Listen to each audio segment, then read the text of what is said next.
Hello DiplomaEdge students, and welcome to the second video on this series on ideal gases. In this video we're going to cover one section, 1.5.3, which deals with molar volume again and with the gas loss. And we're going to see how pressure, temperature, and volume are related to each other, and why the molar volume of a gas that we said that you had the value in the data booklet is 22.7 decimeters cubed per mole. And we're going to start recapping a little bit on the molar volume of a gas.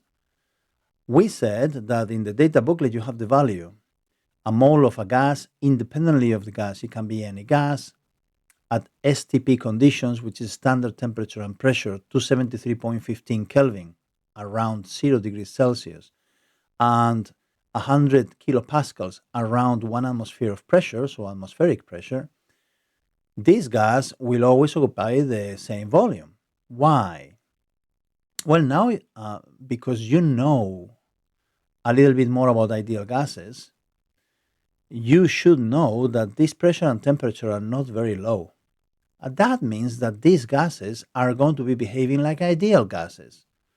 And we said the ideal gas model is a very, very accurate prediction of the behavior of gases when the temperature and the pressure are not extremely low.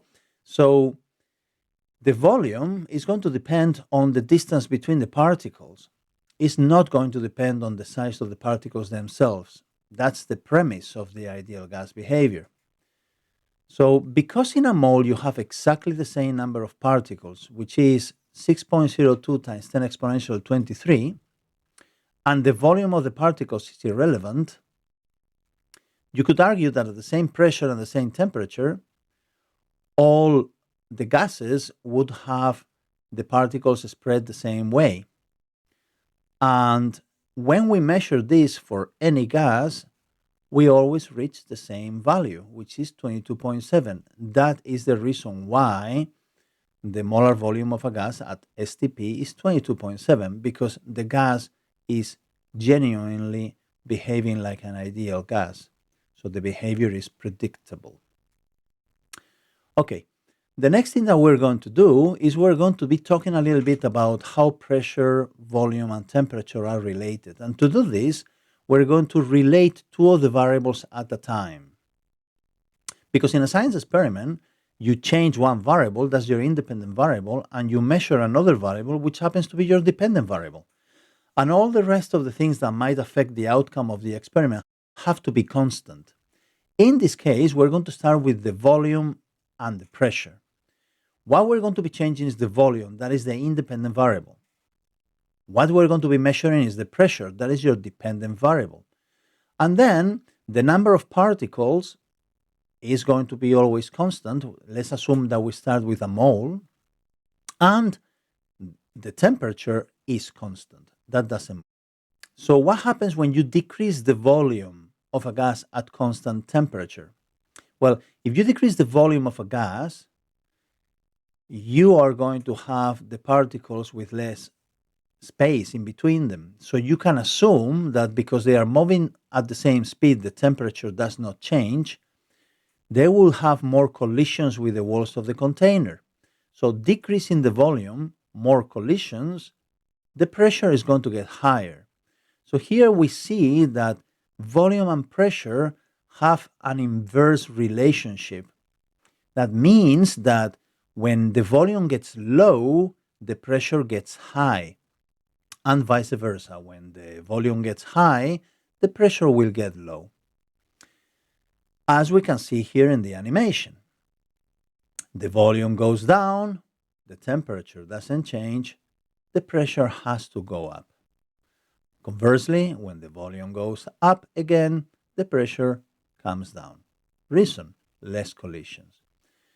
Now, if we represent this in a graph, we're going to have a graph where we can see a negative correlation. And that means that the independent variable in the x, which is the volume in this case, when it goes up, when it increases, makes the dependent variable, which is the pressure in this case, to go down. Sometimes you're going to see a graph like this, which can be confusing, but you need to look at the axis. This graph is not representing pressure versus volume. This gas is representing pressure versus the inverse of the volume. And that is why the line looks like a straight line positive correlation, because you're comparing pressure with the inverse of the volume.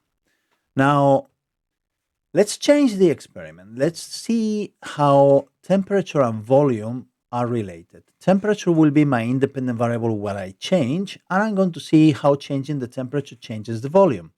Logically, number of particles does not change, again, is constant, and in this case, the pressure is constant. And if you think about what temperature is, when you increase the temperature at constant pressure, what happens is that the particles move faster. And when the particles move faster, they are going to tend to separate from each other. So the volume increases, as you can see in this graph.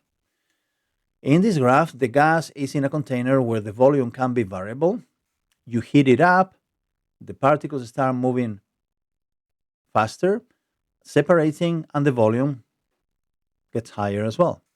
If I cool it down, the particles start moving slower and the volume decreases. And if you want to see this in a graph, you have something like this. Now, this graph shows a direct proportionality between volume and temperature. The temperature here, which is the independent variable, is in the x-axis, and we see that as the temperature goes up, volume also goes up.